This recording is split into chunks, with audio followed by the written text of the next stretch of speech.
Ba weep gra na weep ninny bong, Transformers fans. Sky-Byte here, and today we will be looking at the Transformers War for Cybertron Siege Refraktor.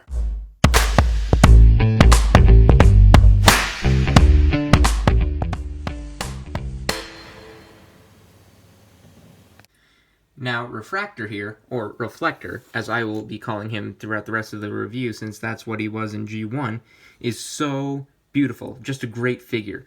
And it even has the Lone Decepticon logo on his shoulder that was there in the animation of the G1 cartoon.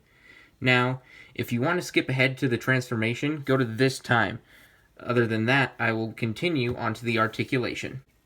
Now, for a deluxe size figure, Reflector has a ton of articulation. He has, starting from the bottom, toe articulation due to his first transformation, knee articulation, hip articulation, which is a universal joint. He has a hip swivel, or thigh swivel. He has, I guess, he can break his wrist, but that's also due to transformation. He has a double jointed elbow.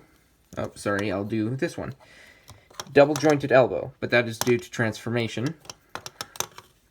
His arm can swing out. He has a bicep rotation and shoulder rotation, as well as head articulation, which is on a ball joint, but you could never tell considering that you can barely move it up and down at all. Now, with that out of the way, let's get down to transformation. Now, before I forget, Reflector has two accessories. He has a shield and a gun, and he can be displayed with them like so.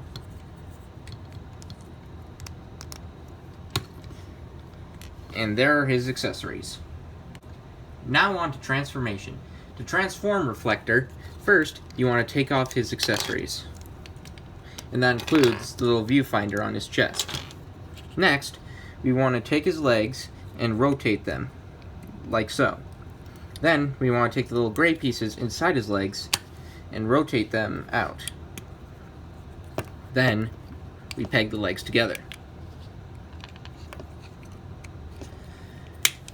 Like that. Next, we want to rotate the waist 180 degrees. Next, and then, we want to rotate the head 180 degrees and flip the head into the cavity on his back. And then we want to rotate his shoulders in like so. Then we want to flip in his hands.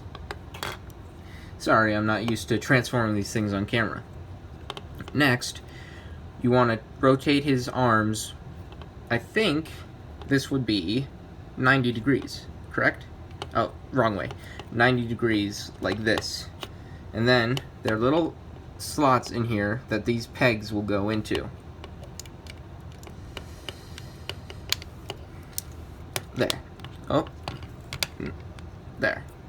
Next, we take the little thing on his, screen on his chest, and flip it down, and flip the green part out. And then, you peg it, with these pegs, into these slots on his legs.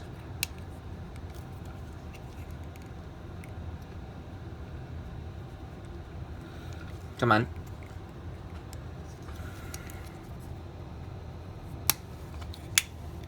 Yep, there we go. There we go. And then we lay it down flat. Next, we'll take his shield and peg it into this hole right here. Finally, we'll take his gun and peg it and sandwich it in between his 2 feet. And there we have Reflector. Oh wait, before I forget, you take the viewfinder piece and peg it into his neck joint to be a little thruster. And there we have Reflector in his Space Cruiser mode. Now, as Space Cruisers go, he's alright. I mean, you can pretend he's flying, but for me personally, I prefer the mode that you can give this guy when you get 3 reflectors. So, let's get this guy transformed and see... Dang it, that sounds too much like Octobot. Now, to get him transformed for his camera mode, first, you will need to, again, take away his accessories. Next, you will flip in the fists, turn around the head, and put it back in its cavity, just like we did for the spaceship mode. Put the shoulders in, but this time we're going to want to turn the arms the opposite way and fold them up like this.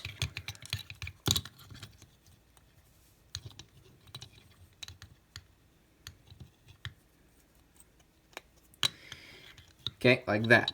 Next, we will rotate the waist again. And this time, we will rotate the legs, too. Next, we will peg the legs together. Take the gray parts, flip them out, and we will fold him up, putting the arms in these little cavities in his legs. And then he's got little lip tabs? I don't know. Little tabs in his heel cavity that will hook on to the gap on his shoulder. Like that. Then we close up the gray spots, and there we have a block. But if you have 3 of them, you can also turn them into blocks that you can peg together using this peg, and these 2 holes. Actually, no, there are 2 pegs. These 2 pegs and these 2 holes, and what you do is you just peg it together, and you have most of a camera. Next, you will take his accessories, such as his little viewfinder, and you will peg it into the head, or the neck joint on the reflector most to the right to make, I don't know, the picture button. That's what I call it, because I don't know the correct terminology. I'm not a camera enthusiast. Next, you will take the shields, and when you put them together,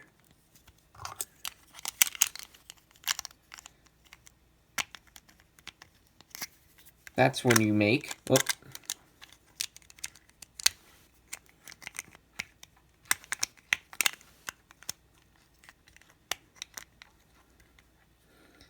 the scope thing. Now this will peg in here, here, and down here using these pegs. So let's, like that. Now you've got a camera, but it's kind of plain. So what you can do is, sorry, let me readjust the camera. Take his guns and peg them all together, and you get a stand.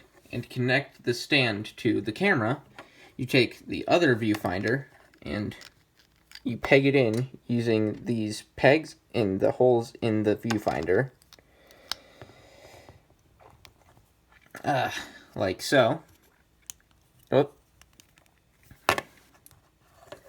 And then you peg this into the hole at the bottom of the camera. So, you've got a camera on a stand. Now, I think this is genius. I mean, you incorporate every piece of these Transformers, all the way down to these little viewfinder things. Heck, this is just beautiful engineering. I mean, I'm speechless. It looks like an actual camera. I mean, not a modern camera, but a camera from the 80s. And honestly, again, I am speechless. This is a great figure. Well, figures, I guess. Now, the only problem I can see with having to get 3 in order to get the camera mode is if they don't produce enough of the figure. So people will be left with not enough copies in order to make the camera mode. But that's just me. Whatever you think, you can think it. In my opinion, this is a great addition to your collection. So, this has been Sky-Byte. Have a great day.